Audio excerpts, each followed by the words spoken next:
Hello friends, कैसे हैं आप सब। उम्मीद है अच्छे होंगे और पढ़ाई करते चलते होंगे। तो आज हम लोग फाइनली जो है क्लास 12th बायोलॉजी, जो कि रैशनलाइज सिलेबस के हिसाब से जो भी सिलेबस में मेंशन्ड है बायोलॉजी वाले पोर्शन में क्लास 12th के लिए सेशन 23-24 के लिए, वो चीज़ें हम लोग स्टार्ट कर रहे हैं बहुत ही ईजी वे में। और आपको कोई भी टॉपिक जो है मिस नहीं करना है और देखते चलना है और नोट्स बनाते चलना है साथ में।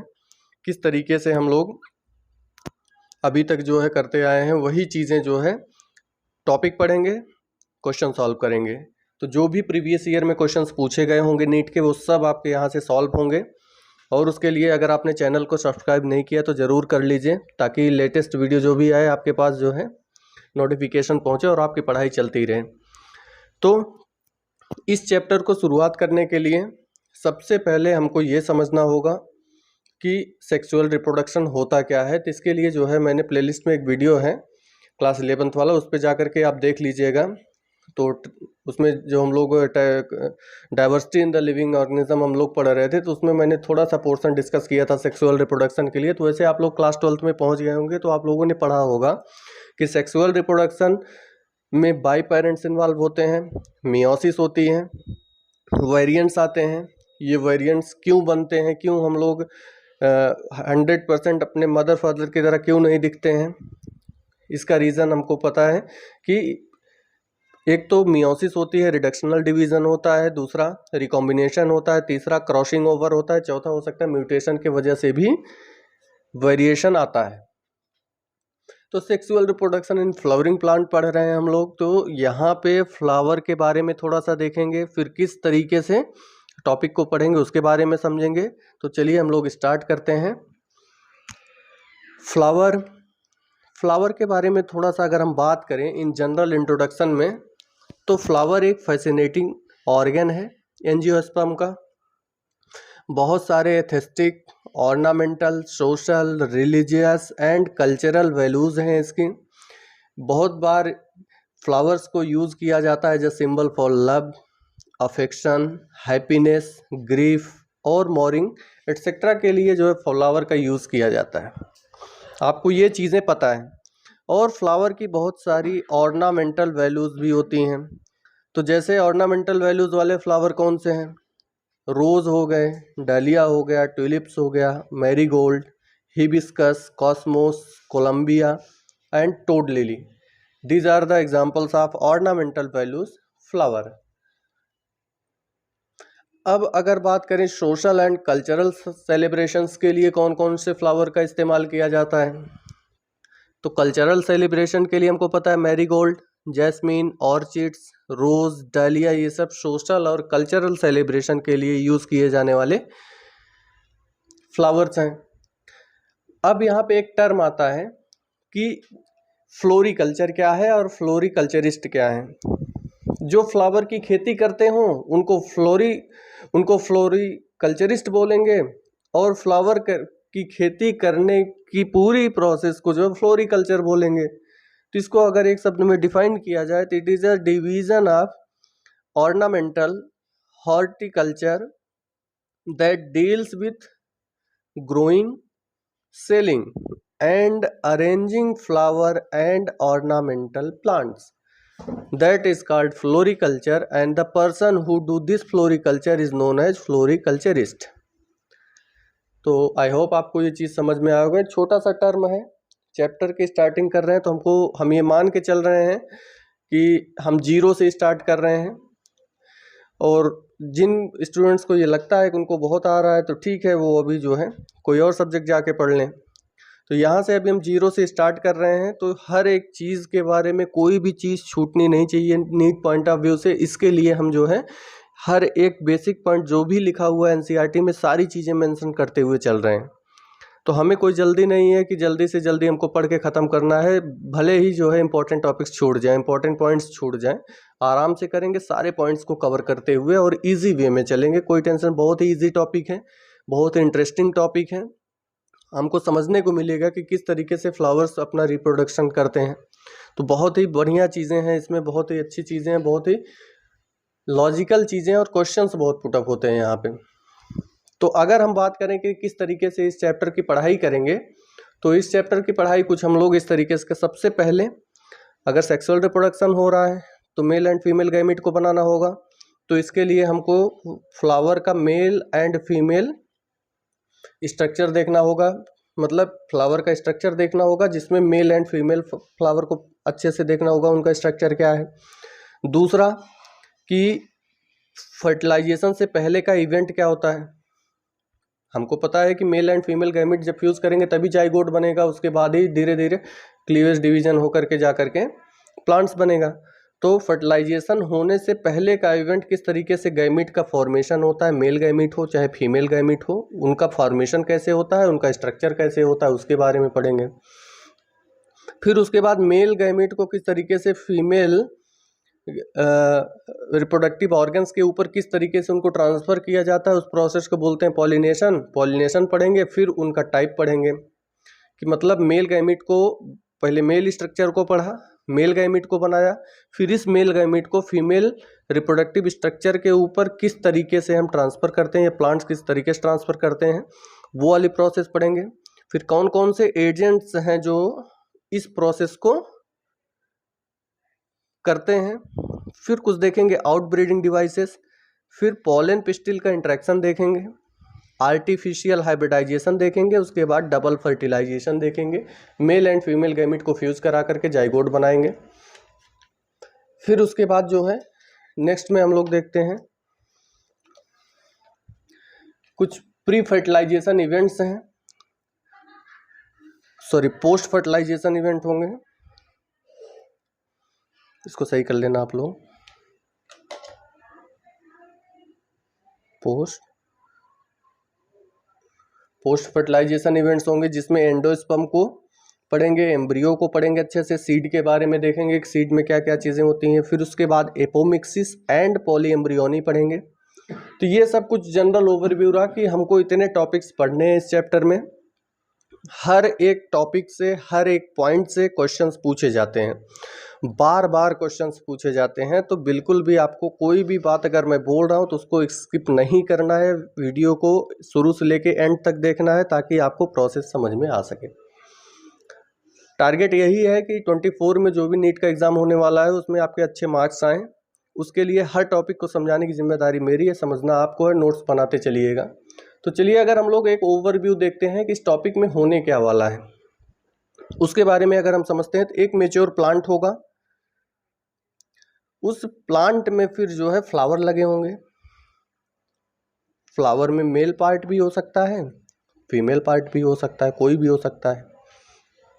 हो सकता है एक फ्लावर में मेल पार्ट हो, दूसरे फ्लावर में फीमेल पार्ट हो सकता है कि एक ही फ्लावर में मेल और फीमेल पार्ट हो। मेल पार्ट से मेल गैमीट बनेगा। जिस प्रोसेस से बनता है उस प्रोसेस को बोलते हैं माइक्रोस्पोरोजेनेसिस। क्यों? क्योंकि फीमेल गैमीट के कंपैरिजन में मेल गैमीट थोड़ा छोटा होता है, तो इसलिए क्योंकि ये स्पोर बन रहा है, प्लांट्स के केस में स्पोर बन रहा है तो स्पोरोजेनेसिस छोटा है, इसलिए माइक्रोस्पोरोजेनेसिस। और फीमेल के केस में क्या है कि थोड़ा सा ये in comparison to male gamete, female gamete is larger, so इसलिए यहाँ पे बोला गया मेगा। और चूंकि स्पोर बन रहा है तो स्पोरोजेनेसिस, मेगा स्पोरोजेनेसिस प्रोसेस के थ्रू फीमेल गैमीट बनेगा। मेल पार्ट से male gamete microsporogenesis, female part से female gamete mega sporogenesis. Mega sporogenesis के बाद 3 सेल बनती हैं प्लांट्स के केस में। तीनों सेल का नाम क्या है वो हम आगे डिस्कस करेंगे। फिर एक सेल 1 से क्या होगा कि इसमें भी 2 सेल होंगे। उसी तरीके से मेल गैमीट में भी 2 सेल होता है। कौन कौन सा सेल होता है हम देखेंगे। अगर 2 सेल है 2 न्यूक्लियस होगा, यहाँ पे भी 2 सेल है तो 2 न्यूक्लियस होगा। अब जब ये वाला न्यूक्लियस इस वाले न्यूक्लियस से फीमेल से बने फ्यूज करेगा, फर्टिलाइजेशन होगा तो एंडोस्पर्म बनेगा। और जब दूसरा वाला फ्यूज करेगा, ये वाला फीमेल का इस वाले मेल से जब फ्यूज करेगा तब जाइगोट बनेगा। कैसे बनेगा सारी प्रोसेस को हम देखेंगे, स्टेप बाय स्टेप देखेंगे। ये तो एक जनरल इंट्रोडक्शन बता रहा हूँ किस तरीके से प्रोसेस, हमको क्या क्या चीज़ें पढ़नी है। ओवरऑल एक चीज़ दिमाग में एक बार ओवरव्यू रहेगा तो अच्छे से समझ में आएगा। इस जाइगोट से फिर एम्ब्रियो बनेगा, इस एम्ब्रियो से जब ये मिलेंगे तो फिर उसके बाद फ्रूट बनेगा, ये फ्रूट फिर बाद में सीड में कन्वर्ट होगा, सीडलिंग बनेगा, फिर प्लांट बन जाएगा, फिर वापस प्लांट में फ्रूट बनेंगे, प्लांट में मेच्योर प्लांट बनेगा, फ्लावर बनेगा, फिर male female part, male female gamete fusion होगा, जाइगोट बनेगा, एम्ब्रियो बनेगा, ये प्रोसेस चलती रहेगी। तो यही एक एक प्रोसेस हमको समझना है। तो चलिए फिर हम स्टार्ट करते हैं कि अगर हमको इस प्रोसेस को पूरे sexual reproduction in flowering plant को समझना है तो सबसे पहले हमको समझना पड़ेगा कि स्ट्रक्चर के बारे में, एक फ्लावर के स्ट्रक्चर में क्या क्या चीज़ें होती हैं उसको समझना पड़ेगा।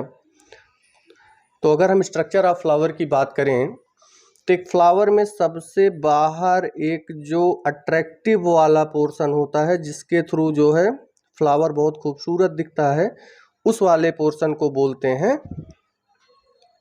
पेटल, और group of petals are known as corolla. तो एक बार आप इस वाले फिगर को जो है देखते रहिएगा, जो है बुक अपने सामने खोल के रखिएगा और उसके बाद देखते रहिएगा। पेटल बोलेंगे, फिर उसके बाद ये नीचे जो रेड कलर वाला है इसको बोलते हैं सेपल, और सेपल को ही बोलते हैं कैलिक्स भी बोलते हैं। फिर इसी के अंदर एक ऐसे निकला हुआ स्ट्रक्चर ये है, इसको बोलते हैं स्टैमन पूरे को, और ये जो लॉन्ग सिलेंड्रिकल पार्ट है इसको फिलामेंट बोलेंगे और ऊपर वाले को एंथर बोल देंगे। अब उसके बाद जो है यहाँ पे एक स्ट्रक्चर और बना हुआ है, ये है फीमेल रिप्रोडक्टिव स्ट्रक्चर, इसको बोलते हैं कार्पेल पिस्टिल या गाइनोसियम बोलते हैं। तो सबसे अपर वाला जो पार्ट है इसको स्टिग्मा बोलते हैं, और जो मिडल पार्ट है इसको स्टाइल बोलते हैं, और एकदम लोअर वाले पार्ट को ओवरी बोलते हैं। तो अगर देखा जाए तो ओवरी कहाँ पे अटैच्ड है, ये सेपल वाले पोर्शन पे यहाँ पे अटैच्ड है, थैलमस बोलते हैं इस रीजन को। ध्यान दीजिएगा, क्वेश्चन पूछा गया है। ये इसका मान लो बेसल पार्ट है, तो बेसल पार्ट किससे अटैच्ड है, थैलमस ऑफ सेपल, सेपल से जो है ये अटैच्ड है। ये डिस्टल पार्ट बोल दो कि डिस्टल पार्ट किससे अटैच्ड है, सेपल से, और प्रॉक्सिमल पार्ट ऊपर है। तो ये रहा कुछ स्ट्रक्चर जो है diagrammatic representation of LSF flower. Flower को थोड़ा कट किया गया, उसका स्ट्रक्चर देखा गया, तो ऐसा है। अगर अब हम यहाँ पे थोड़ा सा इसको फ्लो चार्ट में देखें तो फिर कैसे रहेगा। अब फ्लावर है, फ्लावर में पहला वाला जो पोर्शन है उसको सेपल या कैलिक्स बोलते हैं, दूसरा पेटल या कोरोला बोलते हैं इसी को, और तीसरा जो है उसको बोलते हैं स्टैमेन या एंड्रोशियम भी बोलते हैं इसको। इस एंड्रोशियम में दो पार्ट हैं, एक तो एंथर है और दूसरा फिलामेंट है। तो जो फिलामेंट है ये लॉन्ग सिलेंड्रिकल पार्ट है जो कि सपोर्ट प्रोवाइड कर रहा है किसको, एंथर को, और इसी एंथर से मेल गैमीट बनेगा। यही मेल गैमीट आगे चल के फीमेल गैमीट से फ्यूजन करेगा, उस मेल गैमीट का नाम है पॉलन ग्रेन। और चौथा जो इम्पॉर्टेंट ऑर्गन उसका बोलते हैं कार्पेल पिस्टिल या गाइनोसियम बोला जाता है, जो कि फीमेल रिप्रोडक्टिव पार्ट को रिप्रेजेंट करता है, और स्टैमेन या एंड्रोशियम किसको रिप्रेजेंट करता है, मेल रिप्रोडक्टिव ऑर्गन को रिप्रेजेंट करता है, जहां से मेल गैमीट का फॉर्मेशन होगा। कार्पेल पिस्टिल गाइनोसियम को फीमेल रिप्रोडक्टिव ऑर्गन बोलते हैं। इसमें तीन चीज़ें होती हैं, एक तो स्टिग्मा होता है, एक तो स्टाइल होता है, और तीसरा ओवरी होता है। स्टिग्मा जो है, इसी स्टिग्मा के ऊपर ये जो मेल गैमीट है इनको ट्रांसफर किया जाएगा, तो इस ट्रांसफर वाली प्रोसेस को ही बोलते हैं पॉलिनेशन। ये जब स्टिग्मा पे आएंगे तो स्टाइल्स के थ्रू उसके बाद धीरे धीरे ओवरी में पहुंचेंगे, क्या होगा वो सारी प्रोसेस हम देखेंगे। अभी के लिए जो फीमेल रिप्रोडक्टिव पार्ट है वो उसको बोलते हैं कार्पेल पिस्टिल गाइनोसियम, तीन चीजों से मिलकर बना होता है, स्टिग्मा, स्टाइल, ओवरी। चलो अब उसके बाद यही कार्पेल कभी कभी क्या होते हैं, गाइनोसियम से सिंगली अटैच्ड होते हैं, या फिर more than one carpels are fused with the gynoecium. अगर बहुत एक से ज्यादा कार्पेल्स अगर गाइनोसियम से फ्यूज हैं तो उस कंडीशन को बोलते हैं मल्टी कार्पेलरी, और अगर सिंगल कार्पेल अगर गाइनोसियम से अटैच्ड है तो उसको बोलते हैं मोनो कार्पेलरी। ध्यान दीजिएगा। अगर मोनोकार्पेलरी है तो single carpel attached to gynoecium, और अगर more than one carpels are attached with gynoecium then it is called multicarpellary. Example है गाइनोसियम ऑफ स्ट्रॉबेरी। और मोनोकार्पेलरी का एग्जाम्पल है एवोकाडो, पी एंड मैंगो। कि जो गाइनोसियम होगा वो कैसा होगा, मोनोकार्पेलरी होगा। स्ट्रॉबेरी का जो गाइनोसियम होगा वो कैसा होगा, मल्टी कार्पेलरी होगा। अब यहाँ पे एक चीज और देखें तो फिर यहाँ पे अगर यही पिस्टिल जो है, पिस्टिल्स अगर जो है फ्री है, एक टर्म और है इसको भी यहीं डिस्कस कर लेते हैं। अगर ये पिस्टिल्स जो है फ्री है तो उस कंडीशन को बोला जाता है एपोकार्पस, या कार्पेल बोल लो, पिस्टिल बोल लो। अगर ये फ्री है तो एपोकार्पस। अगर ये जो है फ्यूजेज हैं मोर देन वन, एक से ज्यादा अगर फ्यूजेज हैं गाइनोसियम से तो फिर उसको बोलते हैं सिनकार्पस। सिंपल सी बात है, कार्पेल है, अगर ये फ्रीली अगर पड़े हुए हैं तो एपोकार्पस। अगर एक से ज्यादा जो है कार्पेल अगर फ्यूजेज हैं गाइनोसियम से चिपके हुए हैं तो उसको बोलते हैं सिनकार्पस। और सिनकार्पस के एग्जाम्पल हैं मैंगो का गाइनोसियम आप देख लो, या मस्टर्ड का, कोकोनट का, या टोमेटो का। इनके जो गाइनोसियम है वो कैसे हैं, सिनकार्पस हैं।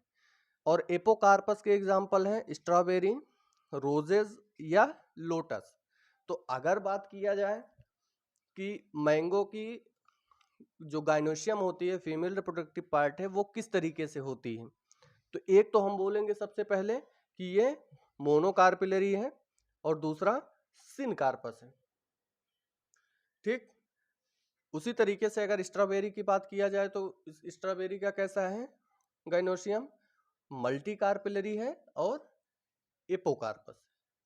ठीक, बाकी अब चलते हैं नेक्स्ट पे थोड़ा सा। नहीं, नेक्स्ट नहीं है, आज के लिए इतना ही।